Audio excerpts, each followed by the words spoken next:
Recording in progress. That sounds like a character from Silverfish, Rone Shavers' debut novel. Hello, everybody. Welcome. Welcome to our public access channel. I just watched one of these conversations that was on YouTube that I was not involved in, and the host was like, hello, my guest today is Rone Shavers. Tell us about yourself. I thought that was pretty awesome. Like, skipped over the whole, like, here's my little bio. It's just like, you do the work. What's your deal? Oh, I'm a hot mess. That's my deal. You're a brave man for doing a little chat without having had breakfast. I'm concerned. Well, don't come on. Don't be. Am I projecting? I'm projecting. If I don't eat, I just pass out. But all right, you're made of stronger stuff. Yeah, I got to make that W shoot. I'll never be a supermodel otherwise. If I eat breakfast, I'll never be a supermodel. No. I don't know. Your author photo would suggest otherwise. Maybe just a little. Yeah. Okay. Welcome, Rone Shavers. We are mere blocks apart at the moment, neighbors. But conducting this chat on Zoom because of the times we live in. Also, it's easier. I don't think we would be doing this if it were in person. If all other things being equal, I don't think we'd be like having a lunchtime convo. Well, it'd be kind of chill just to sit around, like shoot the stuff, right? The gift of gab, maybe like a little like auditorium somewhere, but it is what it is. So we've done that over coffee, but usually without an audience. True that. True. Unless somebody was eavesdropping at Stacks on Lark Street. Maybe. I mean, what other reason is there to go to Stacks on Lark Street? I know I'm a daily patron of that establishment. So, Rone Shavers, what's your deal? My deal? Tell us about yourself, Ron. Okay. Bennington College, New School, University of Illinois for the big one. I'm a professor at the College of St. Rose. I teach creative writing and contemporary lit. I dabble in like speculative fiction, right? Yes, I'm the author of an experimental Afrofuturist novel called Silverfish. Yes. Double fun. So good. Yep. So good. I tend to write a lot of, I don't really call it experimental because that's sometimes used as a pejorative word in publishing, and I just think of it more as like, I like to take risk with literary form. I'm really big on form. And you don't want to tell the same old story the same old way. Yeah. You don't want to do what's been done before.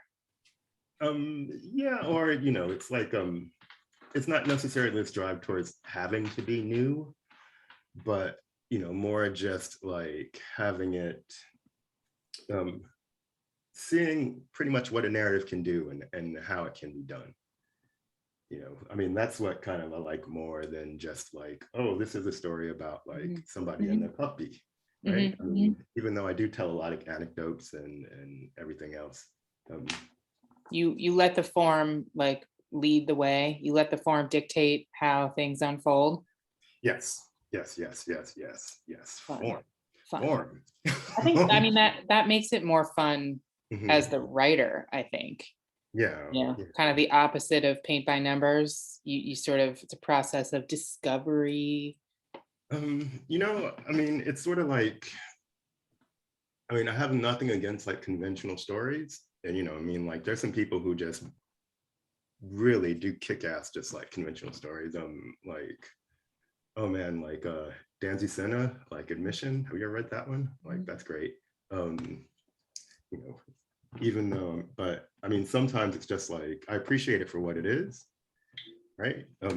But sometimes when I'm writing it, that's all I can think about is, oh, okay, this person has done this person's done that, right? This sounds like this person, this sounds like that. And how I really started to get into it was, I just sort of said, right? And, for those of you listening at home, earmuffs, kids, I just said, fuck it. I'm going to, do it how I want to do it. And sometimes it's just combining and recombining these things, right? What do you mean? What do you mean combining and recombining?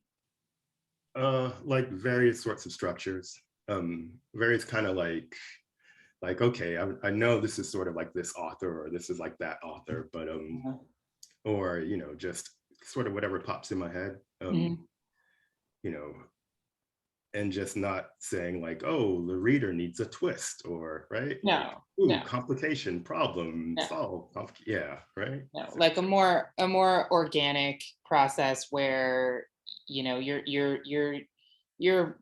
kind of quilting, like it's a pastiche of everything that's like been inspiring or impressive to you, and you're picking and choosing as you see fit, and not worrying so much about the reader, like just trusting that the reader will either come along or, you know, Abort the mission. Yep, one of the two.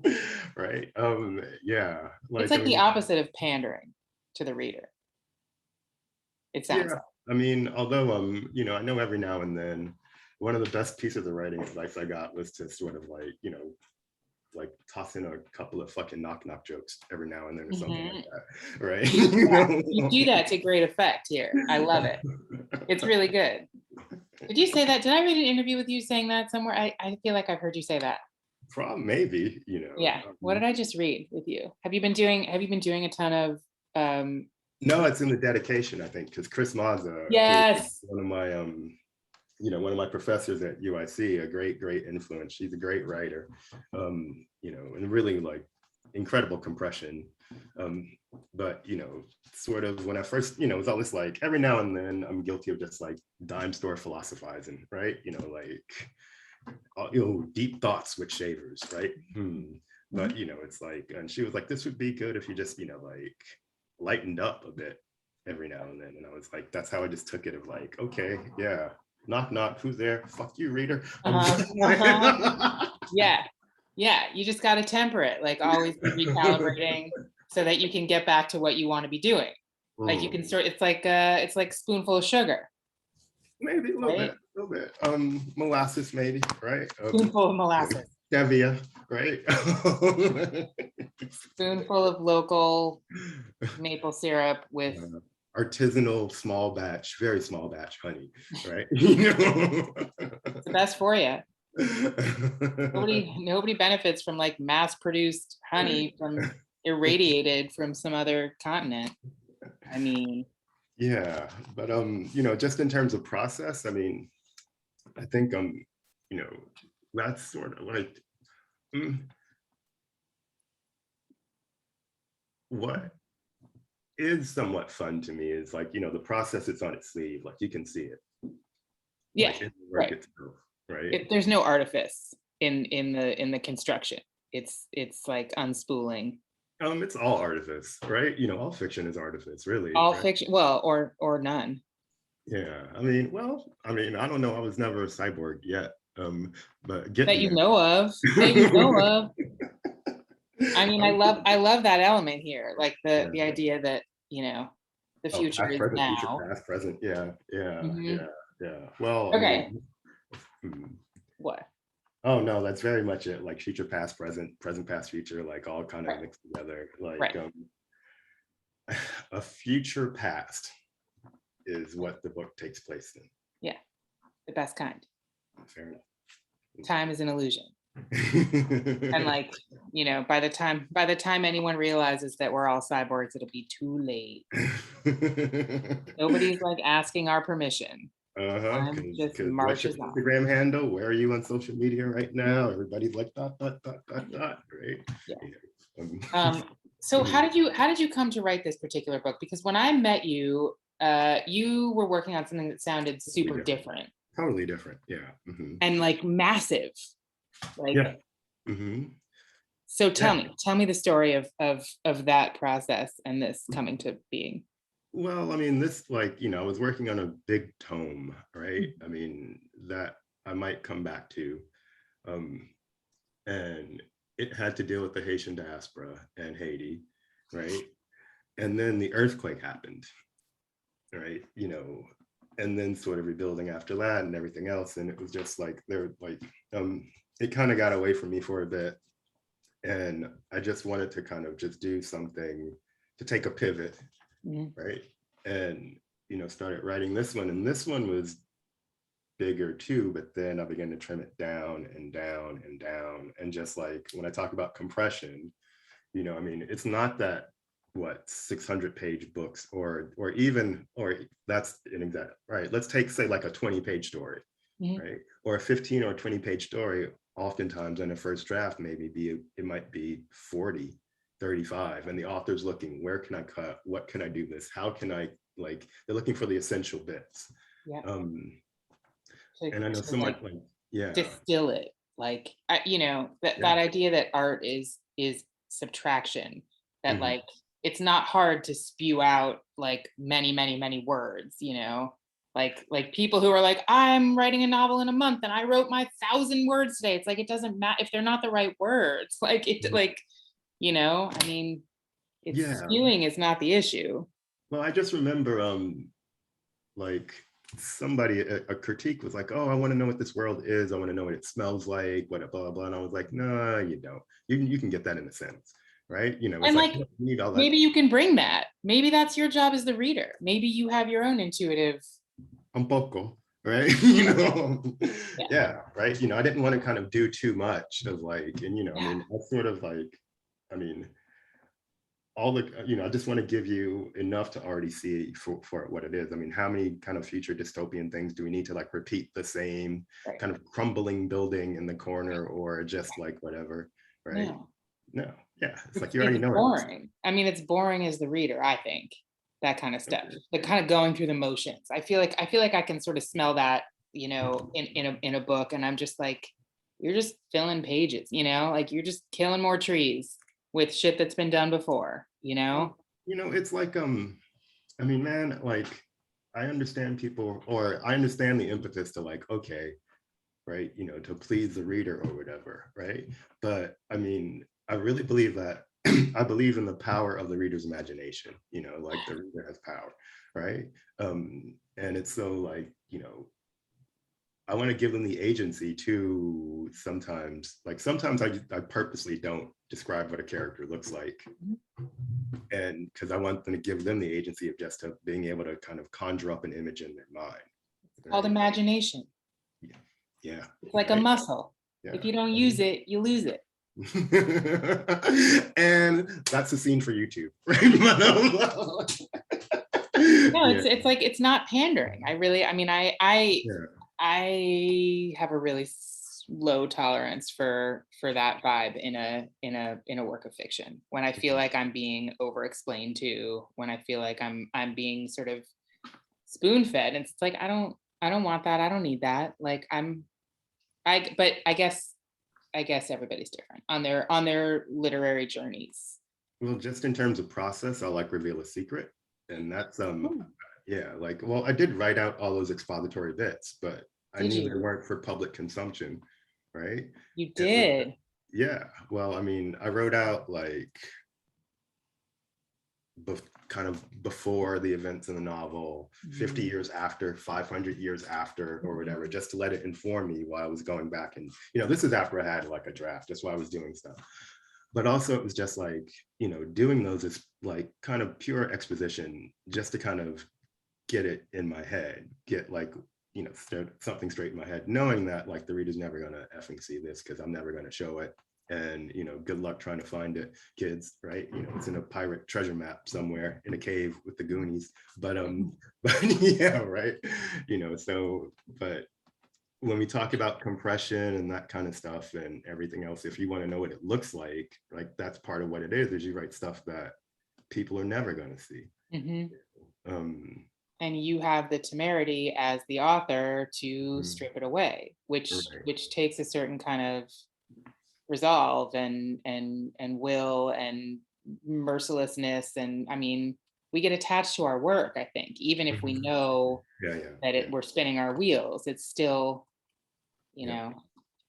Well, everybody has that kind of, or I'm not going to say everybody, but we all have these times when we're writing and we know we're sort of spinning our wheels and we got to let them spin to like get to the next scene, but that doesn't mean we have to fucking keep them in, Jonathan Franzen. But shit talk has arrived. It was promised. No, it was promised. Let's deliver. No, I'll talk shit. Let's go.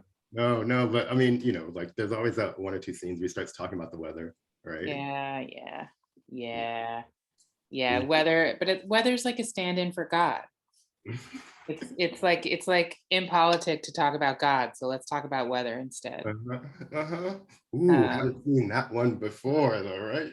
Oh, Gita Mopa song, where are you now? You know, it's like, but a book like this requires a great deal of focus and investment from the reader, that a different kind of book, a sort of a massive tome that sort of like holds the reader's hand and like you can sort of like relax into. You can just sort of lie back, like go along for the ride. Your hand is going to be held the whole way. It might be good. It might not be bad. You know, you can write a good novel that's like a narrative, you know, like the new James Bond movie, you know. Does it have to be like 2 hours and 45 minutes? Probably not. But people want to get in there, get in their cozy chair and like chillax and like be carried along. But like this kind of work doesn't allow that. Like you can't passively engage. Maybe on second reading I couldn't. Oh no, I couldn't passively engage with this. This wasn't like, it's not like toilet reading, you know what I mean? It's not like thank God. It's not like, you know, it's not like what you bring when you gotta like have a bowel movement, you know. It's not like People magazine. It doesn't like soothe your consciousness into like total passive whatever. It's not schlock. Yeah, okay, all right. I mean, Franzen arguably is like super high level schlock that I enjoy. I enjoy People magazine, and I enjoy, you know, blockbuster movies that take their time meandering around and like, you know, like soothe me into like a candy addled. Oh no, I'm a straight nerd. I mean, like I you know, like Lord knows I've seen every Marvel movie, except for the second Spider-Man that came out because it was on Sony and I haven't had fun. But if somebody wants to send me a bootleg copy, I'll totally take it. But touche. Touche. Yeah, but I mean, I like my escapism just as much as you know, like, you know, but it's else. different. It's a different thing. Well, I mean, but it's also like I just don't want, like, oftentimes I feel that people think that's the be all to end all. Right. That's the whole reference point for culture or literature or film, or it's like it's like you surrender yourself to something that will take you on a ride. It's like going on a roller coaster or something. You're just a passive, you know. Yeah, like, oh boy, I can't tell you how many times people are like, or just like this impetus of why can't you be like, or why can't you write like, or, who no, like, I mean, who's held up to you as like, why can't you be like X? Like what, like who should you be like? Well, actually, in my 20s, a long time ago, I guess that was like what, 1632. Like way back when I was in my 20s, you know, in the corrections. Yeah, okay. Well, fair enough. Yeah, sorry, we're reading the chat. Lex says, won't defend corrections, but I loved Purity and think it was a great lens for people to think about privacy today. Agree. And I love the corrections. And I loved the other one. You know, I forgot it as soon as I read it, but I loved it. No, the corrections was all right, you know, Chip and everything else, and him putting the fish down his pants. And I couldn't name you a character from any of those books, but I loved them. And like, they're great to like take a poop to. But oh my God, that's my fucking problem is I'll read stuff and like, you know, I'm cursed with fucking memory, right? I can't tell you what day it is, but you can remember every detail of what you read? No. If I was that good, I would, like, you know, I don't know. But I tend to like remember like certain things, like sometimes it's just like even in the book, sometimes it's just lines and snippets. Yeah. Right. And all this small little things. So they just stick with me a little bit. Memory's weird in that it's hard to choose what one remembers, and like things can obsess you for like 100 years that like are maybe pretty innocuous, except for some reason, whatever. Different story. But like, you were gonna say about your 20s. Yeah, in my 20s, I used to like just love these Madeleines and just dip them in tea. You should start a novel that way. That's a great jumping off point. Or maybe just for the longest time, I slept in early in the morning, right? You know, just like longtemps je me suis couché de bonne heure. But so like, you should be more Proustian. Is that what you're? no, I just mean that yeah, I mean, you talk about memory and all the rest of the stuff. It's like, I don't know, I think my memory is both referential and transformative, right? Beautiful. Put that on a sampler. Meaning that I'll remember stuff, but often like sometimes just in odd ways or like the wrong way, or just there'll be certain things and then it'll just like kind of come together. The wrong way, right? As if there's a right way to remember, as if, I mean, if it worked that way, like civilization might be in a really different spot right now, right? Like memory by its nature is so twisted and like obscured and wrong. Wrong. Yeah. All of them, all of our memories, individually, collectively, just wrong. Yeah. But important. And we'll die for them. Yeah, and just, you know, to kind of get back to that one thing is, I mean, just sort of, why can't you do what's been done before? And that's not to say that I wanted to do like some kind of 1920s like shock of the new or whatever, but it was just I mean, I said in a different context, it was like, well, you know, I had what, maybe like, you know, my audience of 7 people, so I'm just gonna write what I fucking want to write. I mean, amen, because you're free. You're free. Audience is a distraction. Well, audience is irrelevant. I mean, I think sort of like, you know, there's a kind of commercial pressure, right, which we all kind of suffer under, but you know, I mean, like, I wasn't benefiting from any kind of commercial thing anyway, so why not just do what I wanted, right? Knowing, like, I mean, and I knew it wasn't going to be for like a major kind of audience, even though it's shocking. I'm literally, I'm serious. Like, it sounds like a joke, and I'm like, I'm shocked when people are like, it's so cinematic, and I'm just like, wait, what? Huh?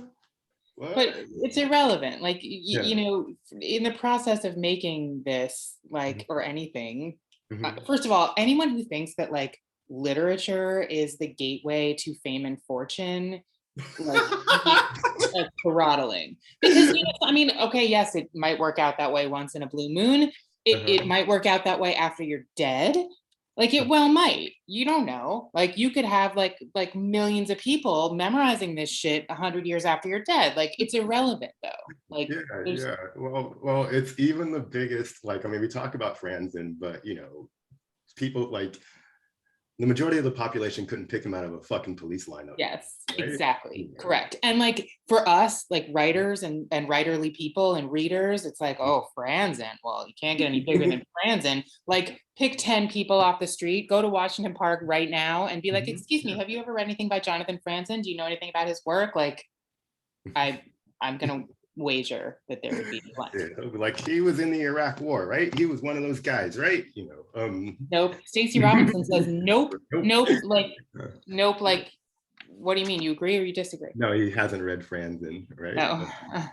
And well, I mean, another time I was at JFK and I bumped into Colson Whitehead, and you were just talking, and like nobody knew, like.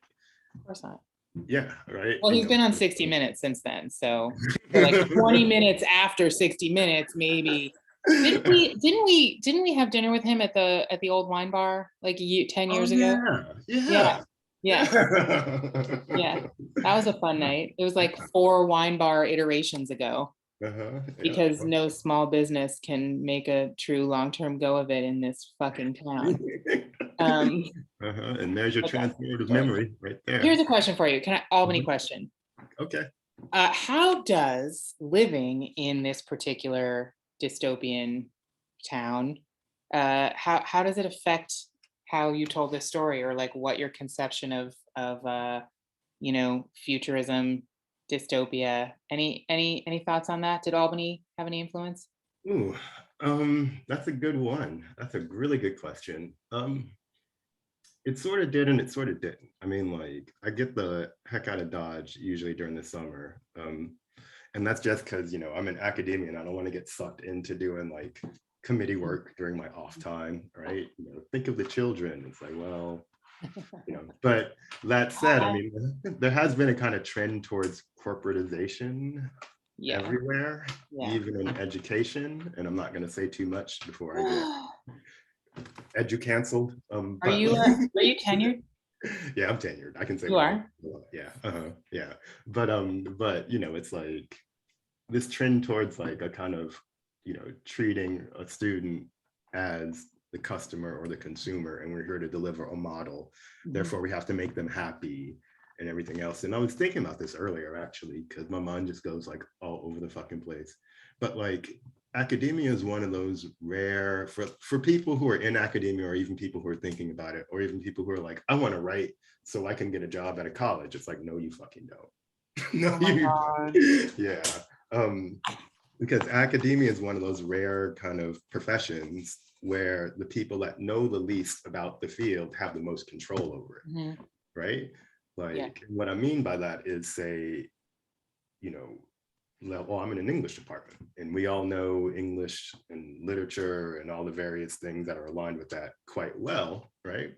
But you still have to answer, say, to a provost or a president who might come from, you know, he might have studied business. He might have studied like stock stuff, right? You know, customer service representation, or, you know, whatever. And they'll marketing. Yeah, right. And they'll be like, hey, Elisa, we really like your stuff, but, you know, like, why don't, like, can you write something that gets in, yeah, why don't you write something for people? Or, you know, like, if you can just get in like the top 10 motherhood journals in the country, well, can you give me a list of the top 10 motherhood journals? And then, right, like, you know, if you can maybe get in the top 3 within the next year, like, I'm sure we can have a slam dunk cake, right? You know, it's like, if you could just be in, like, you know, the New Yorkers, and maybe just like the New York Times, like 6 times this year, like I'm sure we could, you know, do, and it has nothing to do with what it is that you're doing, right? Total ignorance. Yeah, you could be a 15th century scholar, right? They're like, I'm an artist, people. Yeah. And so that's on one hand, and then on the other, right, it's you're beholden to 18-year-olds, 18 to 22-year-olds who know nothing about, well, I'd take that back. It's like, but they know what I mean by people who know the least. It's like they're there to learn about this thing because they're really interested in it. Right. But because the model is now turned towards catering to them, if they have a bad experience somehow, that's on you, right? Nobody told me reading John Donne would be boring, right? Or something like that, right? You know, and it's but like, only boring people are bored, children. No, it's true. You're like delivering an experience. You're delivering like a you know, like another passive. I mean, this kind of ties back into what we're talking about with like types of storytelling and types of literature. Like, are you asking anything of the reader or the student? Do they have to show up and bring anything to the table and like put what they think they know aside for 5 minutes? Or are they being coddled and held and like given something that they can sort of just like imbibe and then go on their way?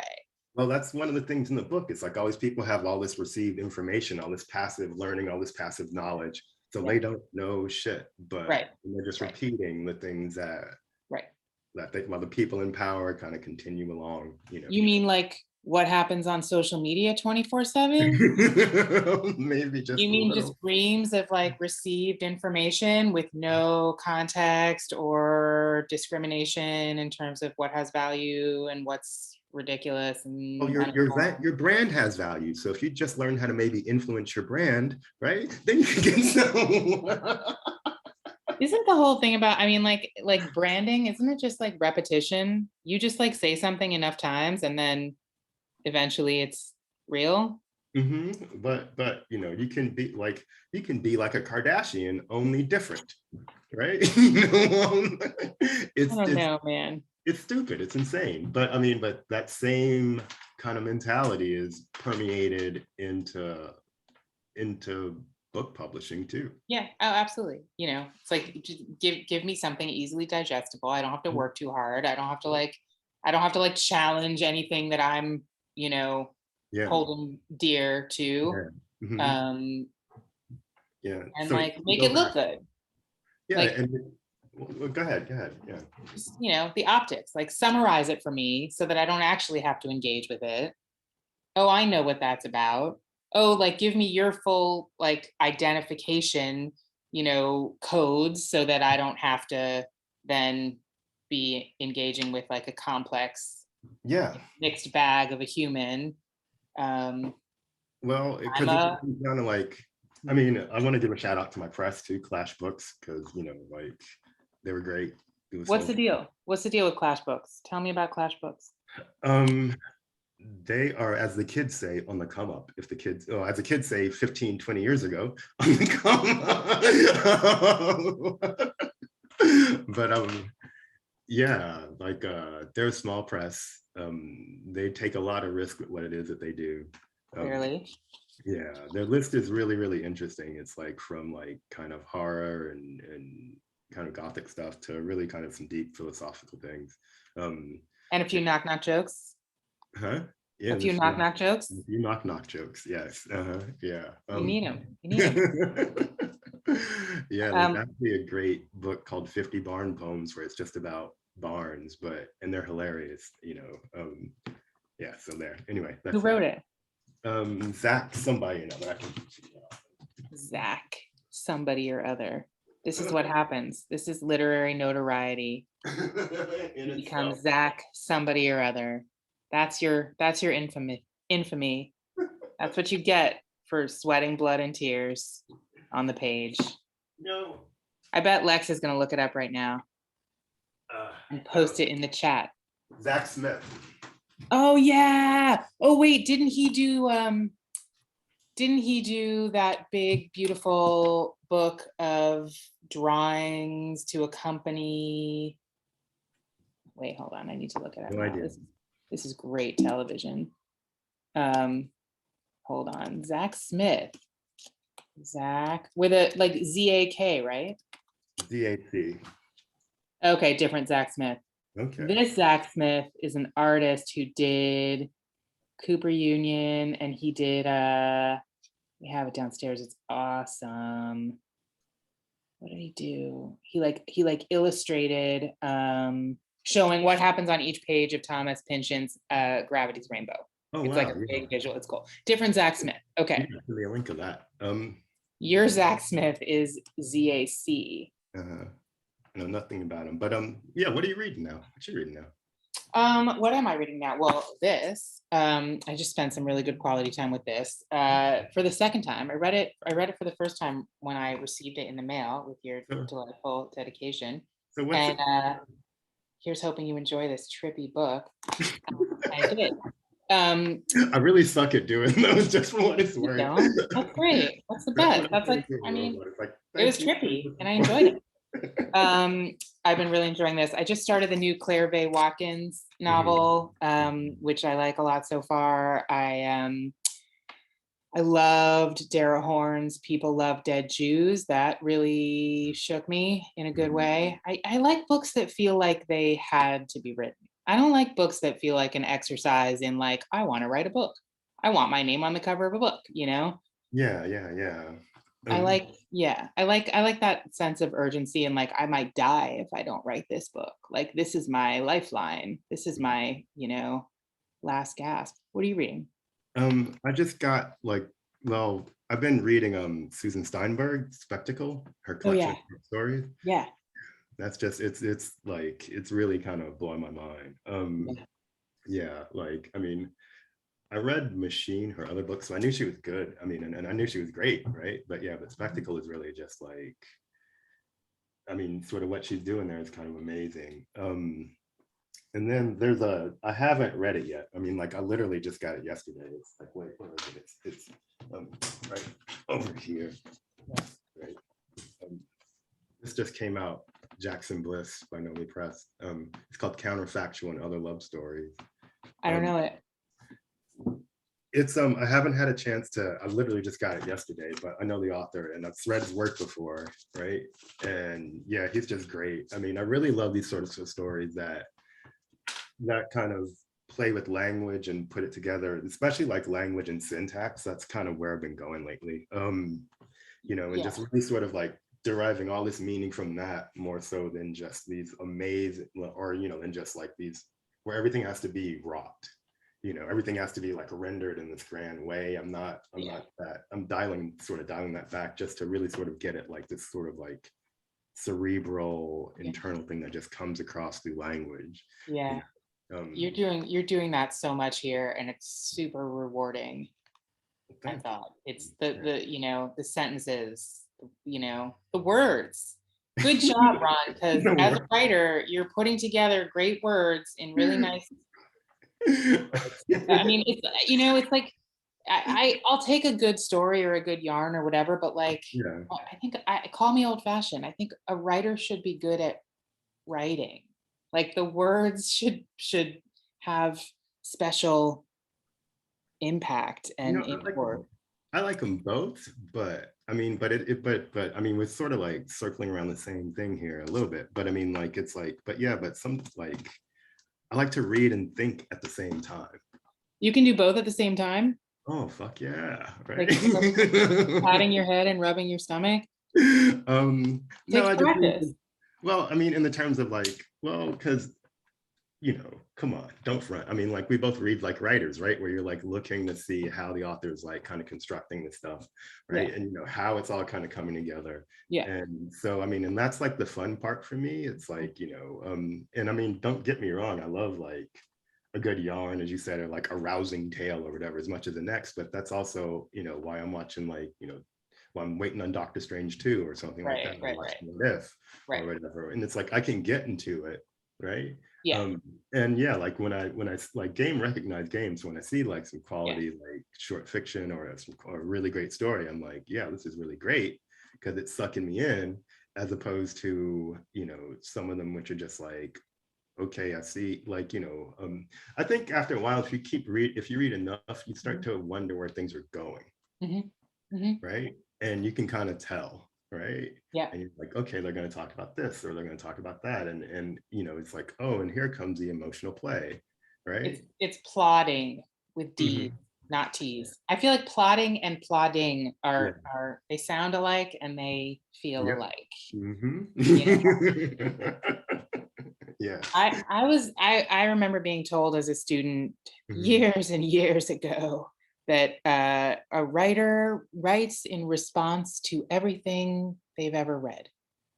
And you know, it's cheesy, but I like it. I like it. Yeah. Because you're right, game respects game, and you're in conversation with the things that have blown your mind, you know? Always. Yeah.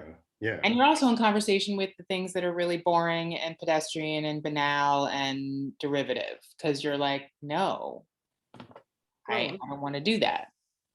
You know, it's sort of like we create our own particular sort of networks, right? And I mean, yeah, I totally sign on. Like we're in conversation with, you know, or writing, you have the ability to put yourself in conversation with all of the texts that have come before you, right?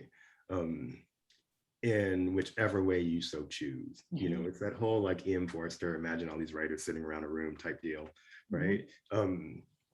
And yeah, so what you choose to do with it, how you choose to deal with that stylistically, I think, is just one of those questions that you should ask yourself and arrive at something, you know. I mean, yeah. You ask yourself in the doing. It's not theoretical. It's actually unfolding as you work. It's you know, you're constantly asking these questions. You know, it's intuitive. It becomes intuitive, I think, ideally. It's just reflexive. It's like, you know, your complicated brain machinery is like bringing all these things to bear as you try to articulate. Yeah, even just to draw a reference from pop culture. I mean, like there's a whole South Park episode about that. Like Simpsons did it. It's like every joke they come up with, the Simpsons have already done. It's because, you know, they got to a point where they put themselves into conversation with an animated cartoon show, right? That, you know, is looming large in the room. And then, you know, how do you, like, what are you going to do? And I don't know. It's totally, I mean, yeah, like that's a really interesting thing because I think aesthetically things are changing, right?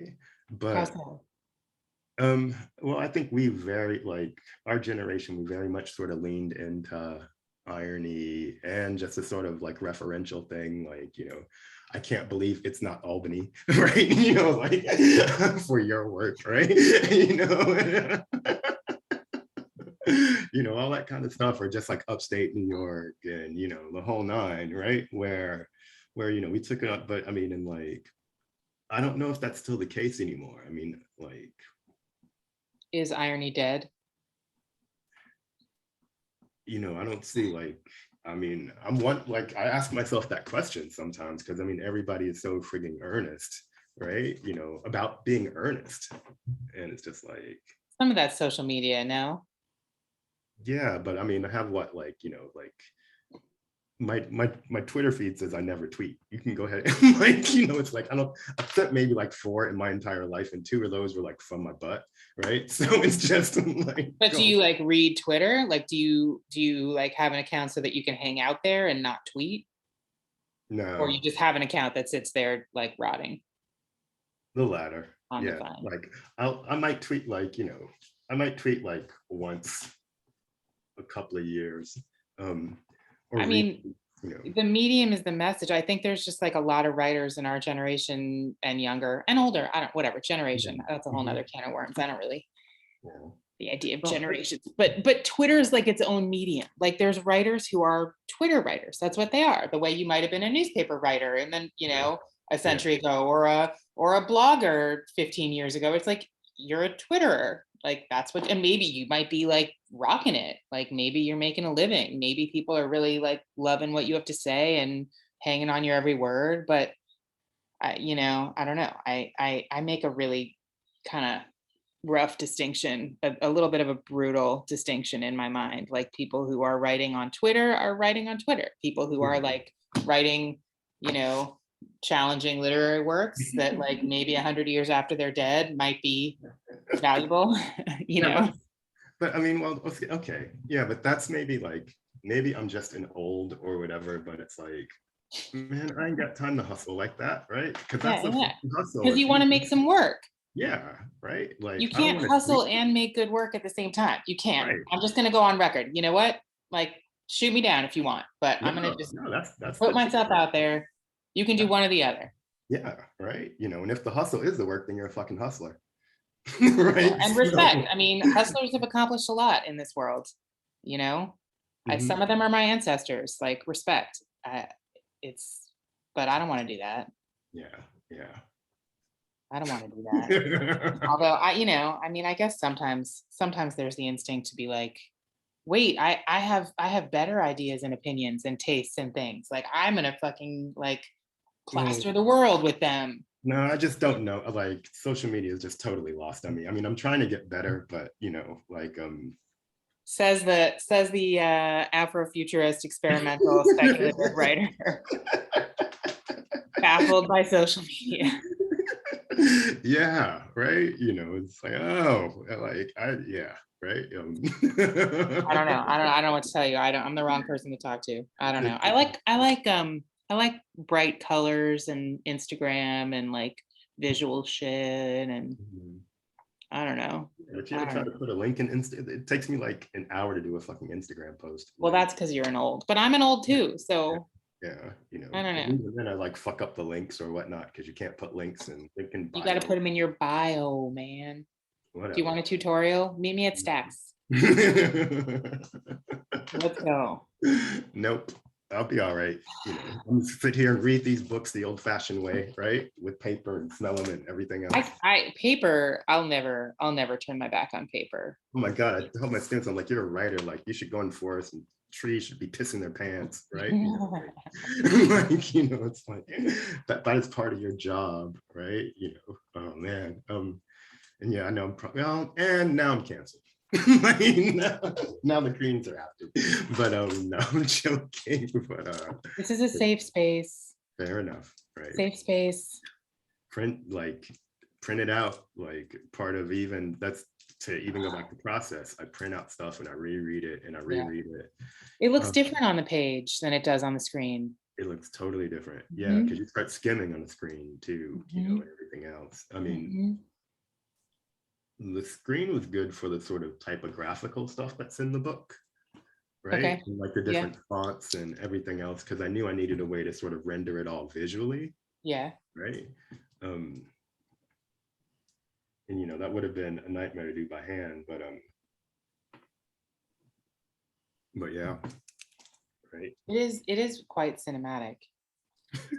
Okay, I believe you, but I don't thanks. know what that's supposed to mean. Like, you know, the idea there, a lot of people also, I think, have the idea that like a book exists only insofar as it's like useful intellectual property to sell to the film industry. Yeah, yeah. Like, oh, you wrote a book, that's cool. Maybe they'll make it into a movie.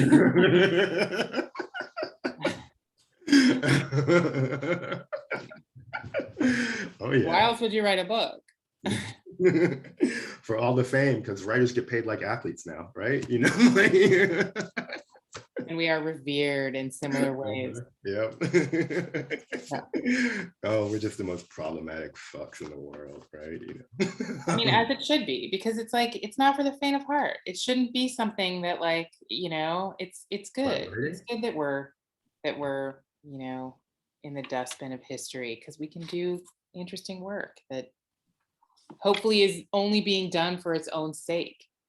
Yeah. That's, I mean, all other forces are arguably corrupting. So the fact that like being a writer means being like at the bottom of every metric, like it's good. Like you shouldn't do this unless you like need to do this, or like are, you know, a sad, misguided loser who like, you know, is dedicating your life to things deemed completely useless by mainstream culture. Imagine how much shit literature, I mean, there's enough shit literature already, but imagine how much shit literature there'd be if it was lucrative. Yep. Yeah, but I mean, the last time it was lucrative was what, like 1920s, maybe I even don't know. like I don't know. Was it? Is that a myth? No, but I mean, you always have like, you know, there's always like a kind of anointed few who, or actually like, you know, even back then, I mean, like, I haven't, you know, like done any kind of studies, but, you know, like the amount of, say, bourgeois culture and writing go hand in hand, right? Like, I mean, part of why it even took me so long to get this was because I had to amass enough money to actually fucking write on my own and like go to residencies and everything else. I mean, that's why I can't completely poo-poo the hustle if you're just trying to get out there or whatever. But at some point, you know, you got to slow down and actually begin to make work, right? Right. And having the time and mental space to make work is, you know, it's a luxury and it's difficult, but you can, like, one of the things that you actually said to me that stuck with me once was, you got to steal time, man. You're like, you got to steal time. Yeah. You know, and yeah. It's true. Time is the only true currency. I think it helps to have a job that you can sort of phone in, or that you can do in a rote kind of way, or that doesn't demand your psychic energy. That's the Octavia Butler model. Yeah. I mean, you know, she'd be working in factories and stuff, so she could just go home and, right, like, her psychic space was her own, no matter what she had to do with her body and her, you know, her hands all day. And something you could turn off at the end of the day, you know. I mean, at the start and the end of every semester when I'm sitting there like grading papers and tears are coming, you know, and it's like, no, academia is actually a really hard road for a creative writer. It's because it takes some of that energy and disperses it among, you know, a class of 10 or 20 or whatever, right? And the good ones you want to deal with, right? The good ones are really, they really excite you, and the bad ones will stick a straw in you and suck up all of your time, right? So but maybe if you just give a little bit more, you can save them. How did we get here? I'm glad I said that about stealing time. I'm glad you said that back to me, because it's important. True. Yeah. I mean, I've started let me tell you what I'm doing next. So I've been reading all of this financial stuff. Because you know, and what I want to do is write about we are currently at the beginning of what they call a K-shaped economic recovery. Okay. Yeah. I Okay. had no idea what a frigging K-shaped recovery was. And Biden said it in the first debate, right? Okay. They're like, oh, we're going to bounce back, because that was when everything went in the toilet. And it's like, and the ex false president was like, we're going to bounce back. It's like a V or whatever. Uh-huh. And, recovery is going to, and Biden's like, no, it won't be a V, it'll be a K. And I looked it up. And it's when one part, so the economy tanks, and then just one segment of the population recovers quickly. And that's like, if you had all this money in the market, right, it just went gangbusters. And then everyone else, say the service economy, restaurateur, everything else just keeps going down. So it's like escalator going up and one going down and then a K. And that just really, that image, right, is for all the cerebral bullshit I've been talking, right, all the kind of quasi-intellect, but that image of just like that K and everything else just really kind of stuck in my head and crystallized a lot of all these questions and issues of economic inequality that we had for the past 25, 30 years. So that's the next, 100, 500,000, 5,000 years. Yep. So that's gonna be the but it's like, I know what it's like to trend down, but I had to study up all this other stuff to really. So how are you employing this? How are you putting this to use?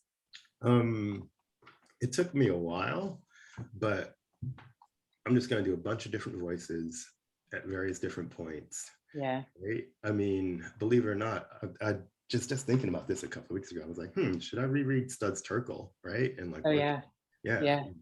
And just do a bunch of but I want to do a bunch of different things. Some will connect, some will overlap, some will do this and some will do that. But then so you could just see the whole tapestry. Right.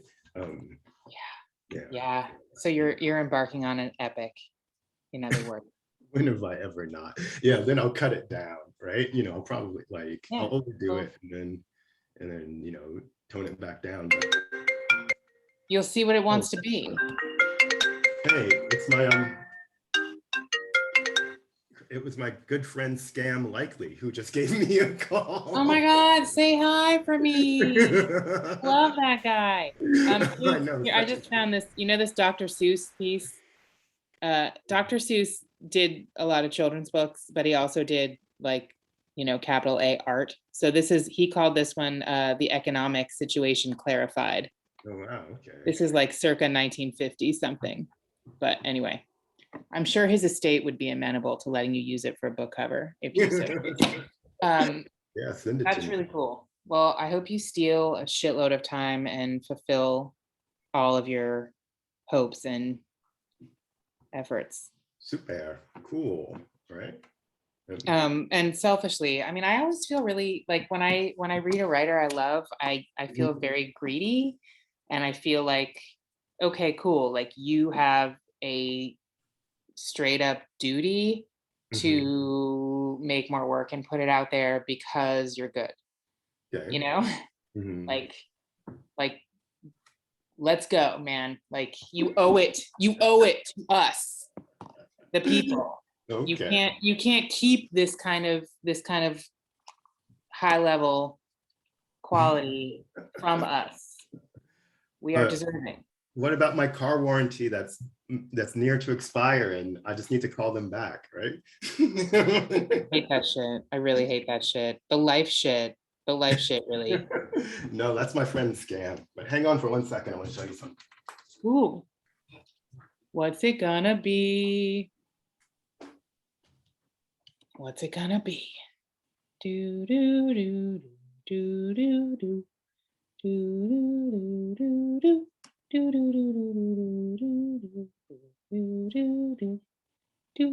do do do do. Now, Lex, this is great television. This. Waiting game. Should I go to a commercial break? For what? Oh, can you show us pictures of the auction items for the gala? I can do that. Yeah. Let's see. I love those paintings, the naughty 19th century ladies. If I had anywhere to put those, I would acquire them. I thought I had it around here somewhere, but Oh, Ron, you're back. I was expecting an ad. huh? Lex is gonna do an ad while you were gone for the items for auction at the gala this weekend. Some Oh, very sure. Go ahead, fancy go for it. ciders from Delaware Supply. Okay, Wonderful neighbors. But this is the hit. Besides the artwork, this is the hit. what? Well, In a pillowcase. What? Oh, yeah. Who made that? Kathy Burke, who is a friend, a Delaware Ave patron. That's pretty. The fabric is amazing. Oh, You can't wow. really get the detail of the fabric from close. That's gorgeous. But Ron is back. What does bidding start at on that one? Bidding for this is currently at $160, and Kathy says she's going to be mad if it doesn't go for enough because there was a lot of work. Like, what would be enough? Yeah, that seems like not enough for that. If that was in a store, it would be Yeah. much, much more. Yes. Oh yeah. So Okay, Ron, did you find what you were looking for? Yeah, I'm trying to dig it up, but I can't find it. Which is totally similar. That's my MO, right? But that's all I do is put shit in files, and then I was going to show you a copy of the OG manuscript because it's handwritten in pencil. Oh my goodness. No, you don't have it? It's here somewhere. I just need to dig. Come on, man. Okay. All right, no pressure, no pressure. Why don't you post a picture to social media? Actually, there is one somewhere on the salt. you're like daring him. You're I'm what? daring him to get on Instagram. Sorry. Right, on the gram, right? Let's see. All right, this is disintegrating Well, yeah. fast. Because I didn't this is what Stacey happens. Robinson has to go. Spontaneous. Yo, Stacy, what's up, man? Thank you for stopping by. That's Stacey Robinson. He's an incredible, incredible artist. Where are you showing these days? Put it in the chat. Where do you live? Where are you showing? What are you making? Well, this is my hometown, so I'm home right now in Albany, New York, at my mother's house. Ron, my mom said hi. Tell her I said what's up. Yeah, you heard him. Right. Hey, Ron. And then where am I showing now? Headed to the Smithsonian next month, you know, in November 20th for an exhibition called Future. So I got a piece in there. Okay. Planning some programming with them. Geneva, New York on Friday. And I got to show up in Buffalo right now. I got to show up in Buffalo right now called Ascension of Black Stillness, which is a photo-based Afrofuturism exhibition. And artists who use photography in a multitude of ways. And that's up at SIPA Gallery through December 3rd right now. So, but right now I'm home. You know, I did an event last week at Union College. I'll be back. Yeah, okay. I'll be back next. I'll be back this summer. Home, you know, Albany's home, so I always come back to the Capital District and do something, you know, every year. So, yeah. All right. But good to see you all. Good to see you too, man. All right. See you later. Have a great day. All right. Beautiful.